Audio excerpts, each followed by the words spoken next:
Hello and welcome to What's Past This podcast. My name is Robert. I'm Damian. And I'm Steve. And I'm James, and on this episode we're going to be talking about various topics, including what we're planning to do this year as a company, future episodes of the podcast, and also some recent news involving our favourite science fiction BBC television franchise, Blake 7. Only joking, not really Blake 7, Doctor Who. Great joke, James, great joke. And Thanks. If those jokes are your thing and you're watching on YouTube, why not like, comment and subscribe? And if you listen to us on any other platform, please hit that follow button. Well, if you listen to our first episode of the new year, you'll have heard that actually we recorded that in sort of early December. So this is the first actual episode of the new year in terms of the recording dates. And coronavirus hasn't quite yet gone away. No. So as a company, Hereafter Productions, we're still not able to perform live. We're hoping we'll be able to by Christmas for the Panto. But apart from that, we're planning to this year spend most of our creative output doing kind of audio dramas and short films and things like that. Yeah.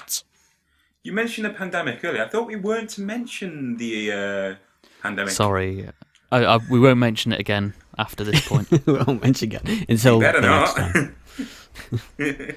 Until the next time, yeah. Mentioned it like 5 times across like 3 episodes. This is like Fawlty Towers, where Basil Fawlty turns, I can't remember which character, and goes, "Don't mention the war!" Well, we have a range of things in the pipeline. So we've got an audio drama project that we started all the way back in February last year, which had to be put on hold. We started recording it all in person in a theatre where we all had kind of microphones and makeshift vocal booths and things like that. And we recorded half of it, and the rest of it got postponed. So we're trying to finally finish recording that, but doing it remotely. So that's something. We're also doing more short stories this year as well. Indeed. So we're doing some Welsh language stuff for the first time, because Yeah. I believe about 5 members of the company are fluent Welsh speakers, right? I wouldn't count myself as one, really. I can speak Welsh occasionally, but other than that, I'm quite rusty.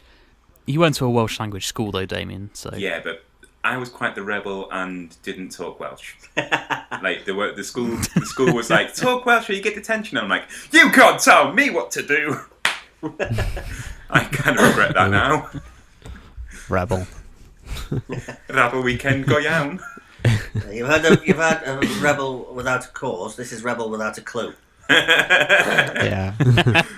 I mean, it's pretty much the same with me. I went to a Welsh school as well, but like I can hold a conversation in Welsh, like at work. If somebody speaks Welsh to me,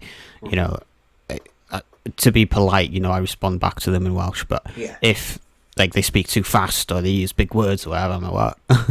So. I mean, well, I can understand pretty much every single word they say in Welsh, but I can't respond. That's fair enough. I can't think of the words to say. Yeah. It is unless you're sort of fluent in it. It is a difficult language, to think on the spot. But yeah. So I think it's me and Freya are the only 2 that aren't sort of, Welsh speakers. Approaching Welsh speakers, yeah. Maybe if you or Angharad, if you were reading it, might be able to. Yeah, I'm not asking you to translate it from English in real time. Oh no, definitely not. That'd be quite impressive. Hello, croeso I What's Past This podcast. Dwi'n Damian. Anyway, Damian. That's quite good, Damian. Well done. I can do it like that weirdly enough, but... And another project we've got coming up is a series of audio dramas, which we're going to do a little preview of the first episode of that a little bit later in the episode. But we're looking forward to those. It's this detective crime series. It should be quite fun. Yeah. And so plenty of stuff in the pipeline this year. I was going to say, that one that James just spoke about, it's a comedy rather than a drama, I would say. Yeah. Yes. And this series, it stars Stephen as the kind of main character alongside Lynn Cuffin, who has been in a couple of things for us now and directed one of our productions as well. So they're kind of a crime-fighting duo, and the idea came from a photo that was taken of Stephen at a murder mystery dinner. He's making rude gestures at me a few years ago, and when we saw this photo, we found it quite funny, and we started making up ideas about like a character that looked like that, and eventually led us to come up with the idea for this series. So we'll probably put that picture on screen now for you to.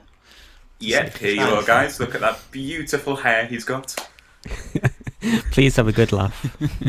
That was actually natural. He grew it for that role.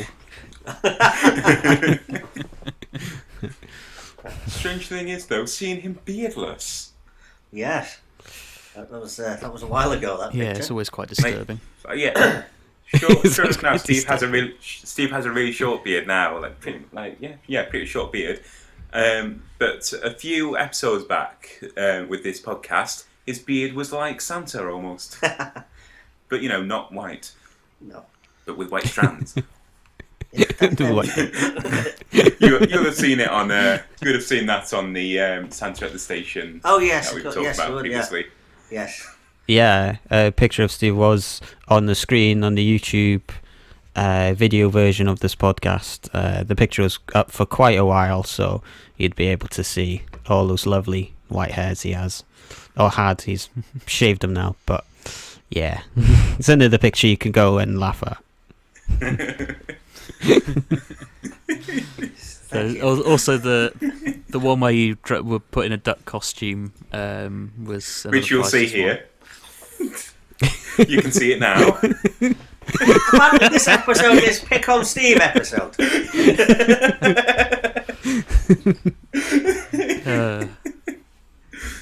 Somebody send help, please. Seen multiple pictures of lovely Steve on the screen today. This episode. Yeah. Enjoy. Stromboli as well. We've already had Stromboli, haven't we? I think in the previous episode. But if you forgot what Stromboli looks like, if you're on YouTube, look here. So many iconic characters. What other funny Steve moments have we had? Well, there's the Sheriff of Nottingham sat on Caroline's lap. Yeah, we got Steve with a dummy in his mouth. No, that is not going up on screen. You'll see that here. No, you will not.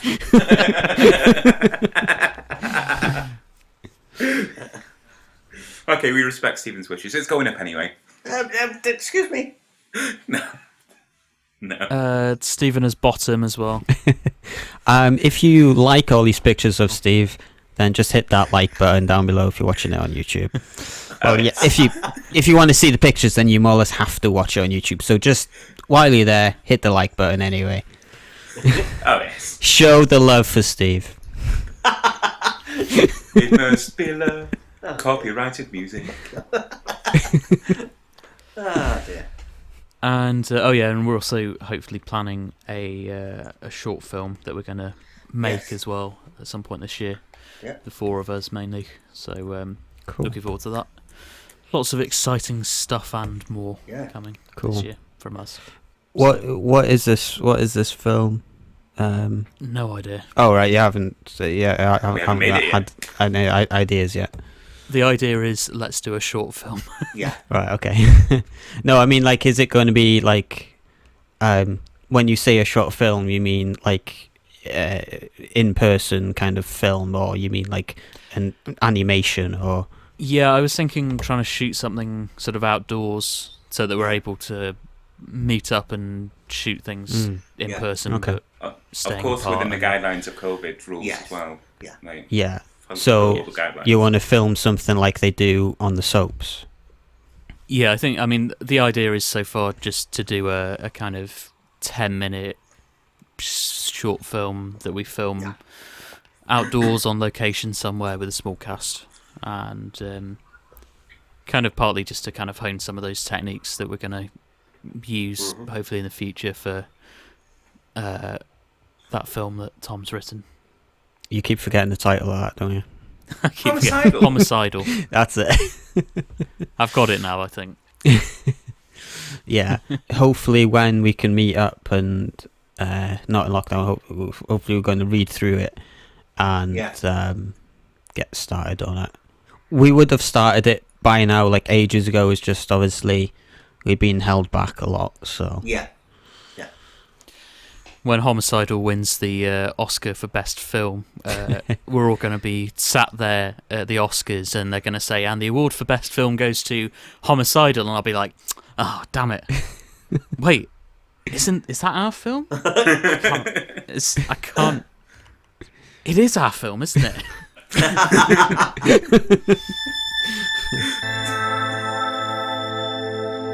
So, a few days ago, the news was released in, I think it was the Mirror, that Jodie Whittaker is leaving Doctor Who at the end of the next series. The Daily Mirror, although it's not been confirmed, the Daily Mirror have a good track record with breaking news related to the show that's come true. So, but it's still unconfirmed at the point of recording this. Are you being paid to plug the Daily Mirror, James? This episode was sponsored by the Daily Mirror. Yes. Did she actually say that she's going to quit, or because I'm thinking like more or less every Doctor has done like 3 seasons, and she's done 3 now. So is that just coming up to her end of the contract, or has she actually said that she's going to quit? I don't think it hasn't been confirmed, so we don't know yet. But the next series that airs this year will be her 3rd. Yeah, It doesn't feel like she's had 3 seasons, to be fair, because of the content was just so little. Bad. There's no story behind it. Yes. I think also there's fewer episodes as well, because it was... The last 2 series have been 10 episodes, and then this series is 8 because of COVID. They've cut the number of episodes down. It doesn't feel like at all like it's any content to not necessarily content to enjoy. It's more fulfilling content. That makes people feel like this is a season. Yeah. Yeah. It's kind of coasting, isn't it? Yeah. It hasn't. None of the episodes has actually brought anything to the Doctor Who show at all. Like, if those episodes weren't made, it would still be the same. Yeah, and I think it's important to stress that this isn't about Jodie Whittaker or any of the cast or the fact that there's a female Doctor or anything like that. It's the writing.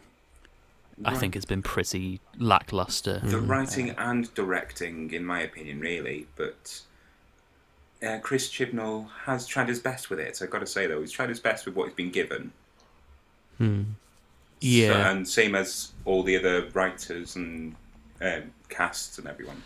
Yeah, and I think the problem is he's a very safe writer. He's the kind of person that's good at writing to commission. But I don't think that's what you really need for a show like this. You need someone that's kind of got a lot of creative drive and lots of ideas. I agree, you do. I kind of hope. I would rather that if it were down to me, I'd rather that Jodie Whittaker stays, but we have a new showrunner, rather than the other way around. But there you go. Like that. I keep forgetting his real name, but his character name is Orion. When he first was on the show in his first episode, and he first met at the Doctor for the first time, he was, from what I remember, he was shocked that aliens existed. But like, the Earth has been invaded by the Daleks. It's had a Christmas star. The sky's been set on fire, and all of those. And then he's shocked that aliens existed. It's like, why do people keep forgetting that stuff happens or has happened? Yeah, I quite liked that with the kind of Russell T Davies era, that characters on Earth remembered the previous events. it kind of helped with this kind of continuity and this sense of this is all Yeah. existing within a world kind of thing. Yeah. Which makes sense. But now in the recent episode where these fake Daleks tried to take over Earth again. They tried to take over the Earth again. The Prime Minister in the show was like, these new Daleks can help, etc. And nobody remembered that the Daleks invaded Earth and stole planets and etc. It's, Yeah. it's kind of strange to me. I think it was a nice idea in theory to have very topical, what with kind of issues around the police brutality that are so in focus at the moment, to have this kind of industrialized weapon on the streets and in everyday life.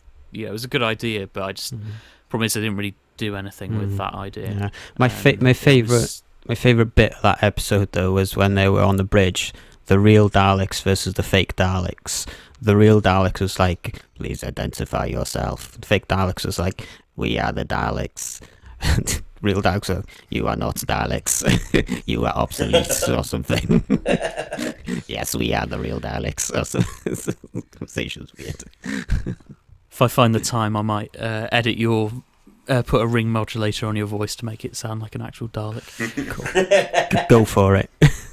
So who would we want to see as the next Doctor? If Jodie Whittaker is leaving, who would we want to see? Well, I think for me, I don't have a particular person in mind. I don't mind if it's male or female. I don't mind, as long as the quality of the episodes improve. But for me, I'd like to. It probably won't happen. I mean, I don't know, but I'd like to see someone that's a bit more unknown to take the role, because that could push their career. It could, because the show is watched worldwide, right? So, anyone stepping into that role, that's a pretty big role to step in. So, it could boost somebody's career. So, I'd just like to see someone unknown. So, wasn't that sort of like Matt Smith? Wasn't he a bit like that at the time? I believe so. Yeah, he was kind of unknown. Kind of unknown, wasn't he? Yeah. And now he's known everywhere around Hollywood. So yes. His agent, when he was cast, was a woman called Wendy Padbury, who was a companion in the 60s. Oh, right. Oh, right. Interesting. Just a really, really sad bit of trivia for you there. Yeah, that's interesting. I didn't know that. What was the name of the companion that she played? Zoe. Who was the Doctor? Patrick Charlton. Oh, right. Okay. Late 60s. Yeah. I think I agree with what Rob said. If it were down to me, I'd want to see someone who is kind of unknown, rather than. Yeah, I don't know. I mean, you always hear, bookies bets about it's going to be this famous actor or this famous actor, or it's going to be Olivia Colman or Chris Marshall or Daniel Radcliffe or whatever, or Benedict Cumberbatch, and it's like, but this show has a really good track record for picking either unknown actors or actors who you just think, really? That's not, like John Pertwee, for instance, was known as a kind of radio comedian. Yeah. And then, when he was cast, it was like, why have you chosen this guy? Or like Catherine Tate, it was like, Catherine Tate, the woman best known for Am I Bothered as a companion, and then she was brilliant, So Yeah, I think I want someone either implausible or unknown. Yeah, I think Catherine Tate was possibly one of the best companions they had. Her and David Tennant, on the show together was great. I think. You were saying earlier about possibly having plausible actors. I don't think that magic will work again. Realistically, just with the current state of how the show is. Yeah, I kind of see your point. I just, for me, I wouldn't cast someone that I think when people say, "Oh, why don't we cast Eddie Redmayne?" It's like, well, the reason you shouldn't cast him is because you already know exactly what type of character that is. You're getting another version of Matt Smith. Yeah, you want someone who's a bit less known. Yeah, I think. Can I put my name in the hat? Yeah. Oh, yeah. Then we'll have a leprechaun doctor. Excuse me. The first Welsh doctor. Yes, that'll do. Welsh doctor. Yes. I think the main thing is, in terms of just reinventing the character as well, like finding a new way to interpret this character. What you said then kind of takes me to an idea that my brother and I had. Oh. Which was about, in a way, it's the Doctor's resolution to the show. It's the Doctor of Forgiveness. It probably might... the person we had in mind is a familiar face to Doctor Who, though. Which is... is it Georgia Tennant, is it? Oh, yeah. Which is Yes. wife? Yes. Yeah. And previous Doctor's daughter. Yeah. As well. With being David Tennant's daughter in No, the show. no. Was it the fifth Doctor, Peter Davison? Yeah. No. Is he the fifth one? Yeah. That's it. Yeah, His he is. daughter. Oh. Yeah, Yeah. it is. Georgia, okay. In real That's what life. you meant, but I was thinking Georgia within... father Georgia was- Moffat. one of the Georgia Moffat. Yeah. Her father was a doctor, as well, the fifth Doctor. But anyway, the idea of it was for her to be the face of forgiveness, where the Doctor forgives his or herself. Mm-hmm. Well, at this point, herself. The Doctor forgives herself in the end. She didn't, similar in the way of Peter Capaldi not knowing why that face was chosen, I see. Yeah. but in a kind of obvious way, that this face I've chosen for a reason. I know who I am, but I want to know why I chose this. And in the end, it's going to be where bear in mind, this idea we had was before the new Master came along.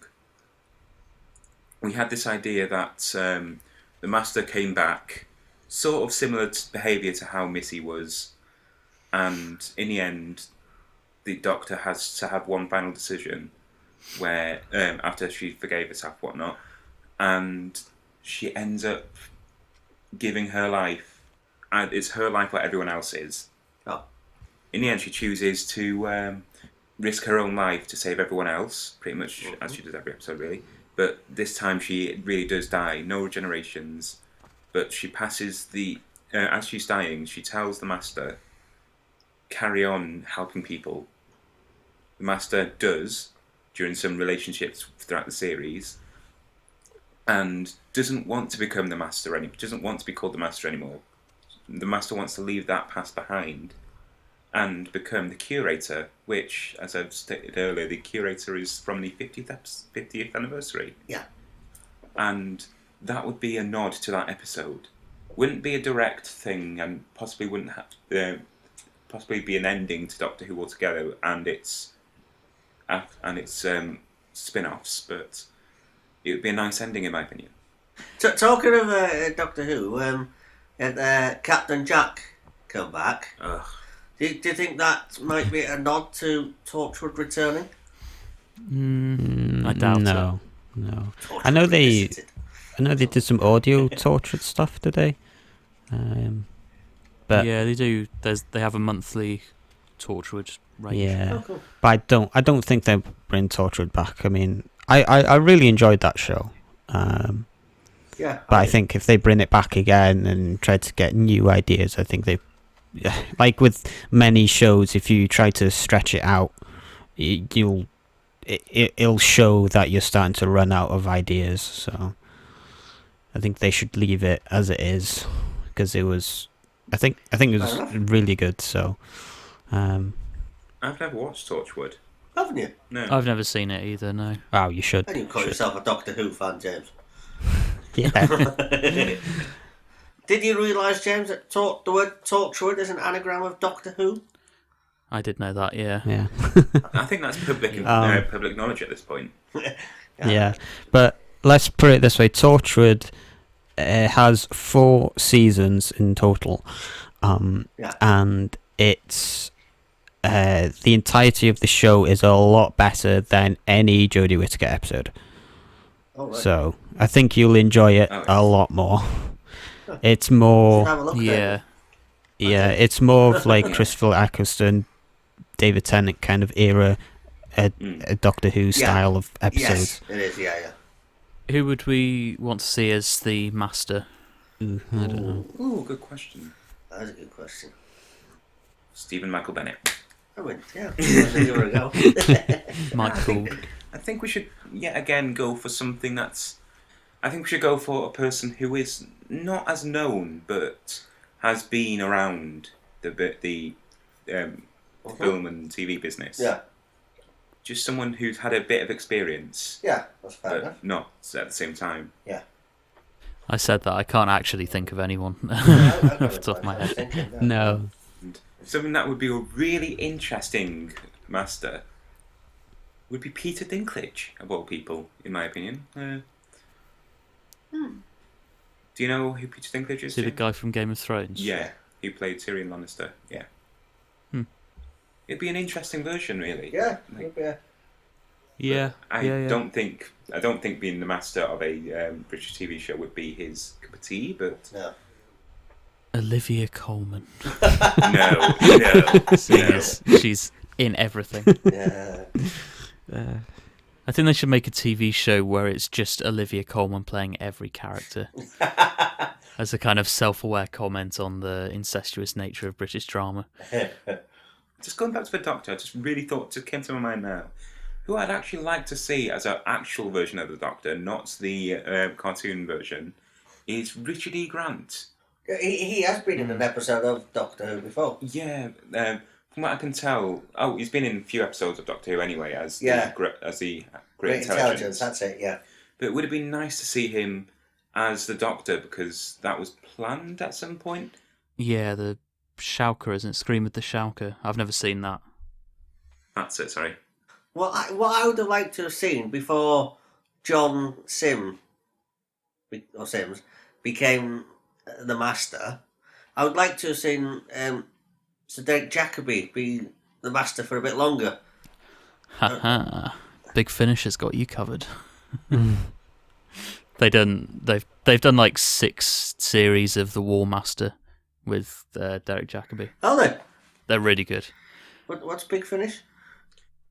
That's the audio drama company that does right. the Doctor Who Cool. stuff. Yeah, they call him the War Master alongside, like, supposed to be like alongside the War Doctor. Oh, yeah. Is the idea? It's a bit of a retcon, but he's really good Yeah. in those. Yeah. They're a bit Right. darker, a bit more adult Mhm. as well, because it's the Doctor doesn't show up.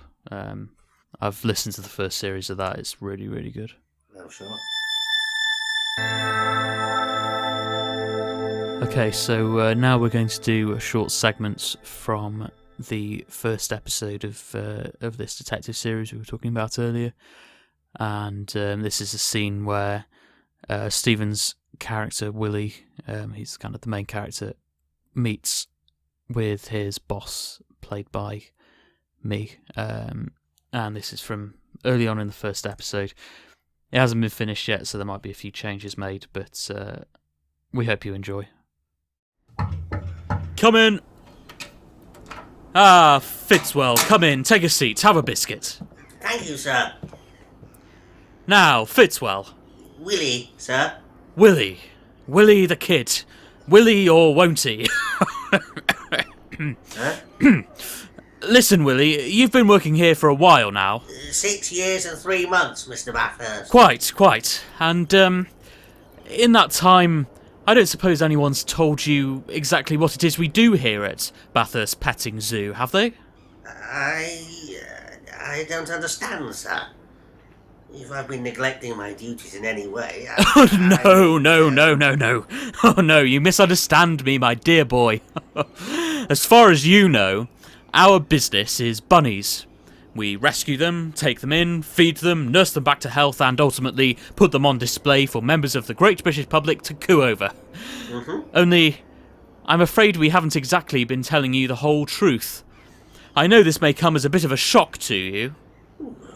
To be honest, sir, I have had my suspicions for a while. Oh? The albinos. Well, they're just regular rabbits painted white, aren't they? What? No. And a family season ticket isn't really great value for money, is it? When you do the maths. No, Willie. And some of the rabbits aren't even rabbits, are they? Willie. They're hares. Willie, this has nothing to do with rabbits. Nothing to do with rabbits, Mr. Bathurst. Have you ever wondered why the senior members of staff carry guns, Mr. Fitzwell? Well, I thought it was in case there was an accident. You know, like what happened to poor old Dennis. Ah, yes, Dennis. And what exactly do you think happened to poor old Dennis? He, startled one of the bunnies. He was in the wrong place at the wrong time. Willie, have you ever heard of such a thing as a man-eating bunny rabbit? A small, fluffy herbivore that suddenly goes wild and eats an adult man? Well, it is thankfully quite very rare. And not even leave a trace behind? Not even a spot of blood? What are you saying, sir? I'm saying that Dennis Pooley wasn't killed by a bunny rabbit. And you'll have to wait 6 to 9 business months to hear the rest of that conversation. Yeah. Business months. Well, there you go. Character voices and script to be finalised Yes. at a later indeed. date. But Yeah. that's the first time we've read through that at all. Yeah. So, That was yeah, really good. thanks for that. Enjoyed it. Thank you. Looking forward for the rest. It's probably now a good time to mention, Rob, that you're in this play at one point as well. Not that I've told you yet, but... Okay. Well, thanks for finally telling me. So this next bit of our podcast is going to be another tip for actors. If you remember, we did. I read a tip out a few episodes ago. I can't remember which episode that was. Does anybody remember which episode that was? I think it was episode 6, episode 7. Right, okay. Well, if you want to hear the first tip, it will be in either one of those episodes, so just check the previous episodes out. This one is not going to be as long as the first tip. This tip is for when you are entering the room for your audition. So, many actors spend half of their careers just trying to get their foot in the door. What they forget is that the casting director wants to see the rest of their body too. Your objective should be to make an entrance that grabs the attention of everyone in the room. Most casting decisions are made within 5 seconds of you walking in. It's almost worth, after 5 seconds, asking if you've got the part. Don't blow those 5 seconds with a boring entrance. Grab the room, and each individual in it, by the balls. Who's in the room? It might just be the casting director or even an assistant, which is their way of saying they already know they don't want you. There could be a few people there, the director, the writer, some producers. Don't just shake their hands. Be friendlier than that. Some actors struggle with the quandary of whether to go for the double cheek kiss. I would suggest playing it safe and just kissing them on the lips. Alternatively, you can impress them with just how artistically minded you are by going further than just a double kiss. Go for 10, 15 kisses. This really says, I'm well read, I understand poetry, I've been to India and I got on with the poor people there. So this week I'm doing the quiz, and seeing as we were talking about Doctor Who, here's a Doctor Who quiz for you. I wrote this quiz all the way back in May last year for first lockdowns. Oh damn it! I mentioned coronavirus. Ah, what did I tell you? We're gonna What have to did I start the tell you? episode again. Oh no, all of this 3 hours of recording all gone. God damn it. Yeah, this was from a Zoom quiz back in the day. So anyway, here you go. 5 Doctor Who themed questions for you to answer. And, okay, question 1. The very first episode of Doctor Who was broadcast the day after which major historical event in 1963?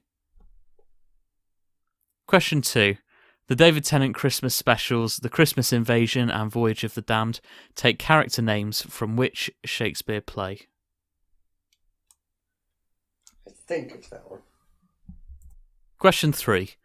Which actor, who later went on to play the Doctor, starred alongside Richard E. Grant in the film With Nail and I? Oh, That's a great film, by the way, if you haven't seen it. Okay, question 4. The 2008 story The Fires of Pompeii is famous for featuring which 2 actors who would later go on to be series regulars in Doctor Who? And finally, question 5. Which member of Monty Python played a small cameo role in the most watched Doctor Who episode of all time? Okay, time for the answers. Question 1. The very first episode of Doctor Who was broadcast the day after which major historical event in 1963? The answer was the assassination of JFK. Yep. I put Queen's Coronation. That was 1953, I think. Yeah, I knew that one because they replayed that same episode the following week. Yes. I know that because I was Yeah, told they repeated that, it because no one had watched it the first time round. Yeah. I don't know that because I was there personally, because I was not. I just know that because a friend of mine who was a big fan of Doctor Who told me that, and I didn't know that until he told me. Let's go back to Stephen that. was living in the Arctic Circle at that particular point in time, hunting seals. Well, that's what it looked like when he was trapped in the ice, at least.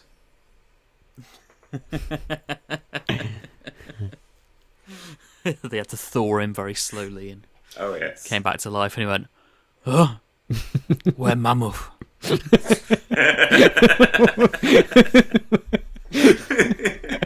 So I'm a caveman now, am I? Yeah, you've always been a caveman. You know, history shows that humanity grow throughout the years. Humanity get taller and taller and taller each century. Rob's not that tall. Stephen was actually unnaturally tall for the Stone Age. Anyway, moving on with the answers. They used to look up to him and go, "Oh, Stephen Big." Stephen Big. Oh. Big Stone. He is not immune. Anyway, answer to question 2, please. Sean Rock. Okay, question. Okay, question 2. The David Tennant Christmas specials, The Christmas Invasion and Voyage of the Damned, take character names from which Shakespeare play? The answer was The Tempest. Ah. Got that You have the Should've remembered Sycorax in Christmas Yeah. Invasion. Sycorax. That Yeah. would have been And Alonso. Is it Ariel? Alonso. Yeah. Huh? Question 3. Which actor, who later went on to play the Doctor, starred alongside Richard E. Grant in the film With Nell and I? The answer was Paul McGann. I put John Hurt. That's a reasonable guess, but wrong. Okay, question 4. The 2008 story The Fires of Pompeii is famous for featuring which 2 actors who would later go on to be series regulars in Doctor Who? Now this one I do know. Go on then, Damian. Peter Capaldi and Karen Gillan. Correct. Yep. And finally, question 5. Which member of Monty Python played a small cameo role in the most watched Doctor Who episode of all time? The answer was John Cleese in The City of Death, watched by over 16 million people in 1979. I just put Eric Idle. I don't blank. Imagine Eric Idle as the Doctor. That'd be cool. Getting on a bit now to do that, though, isn't it? Yes. But in his day, yes, it would have been interesting. I got 4. Oh, well done. I I got think I 3. probably put Eric Idle last time as well. And I'm today's big loser with 1. No. That's Yeah. the prize. You can do the quiz next time. Bing bong! And that sound signals the end of this episode. We hope you have enjoyed, and if you have, you know what to do. Hit that like button, subscribe to the channel, and comment down below telling us what you think, and if you have any ideas for future topics that we can talk about. And if you are watching on any other platform, then please hit that follow button. This podcast is now available on most streaming platforms, including Spotify, YouTube, and iTunes. Check out the links in the descriptions for our other channels and websites. And on that note, it's goodbye from me. It's a goodbye from me. And it's a goodbye from me. And to play us out, here's a song I wrote a couple of years ago, and we used it in the recent production of Cinderella in the background of the masked ball scene. It was inspired by my experiences of going to nightclubs in my first year of university and absolutely hating everything about the experience. And it's called Out on the Town. Hope you enjoy, and we'll see you next time. Bye-bye.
Come outside, the air is cool, the street lights bright.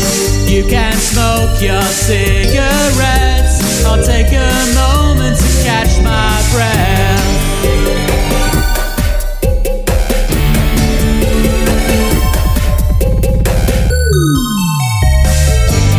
I was brought here by my friends, they told me to blow my student loan on £5 pints and trendy clothes, but they've left me on my own. You must know this ain't my scene, to solitary nights I'm prone. Vapid lyrics fill the air, but when in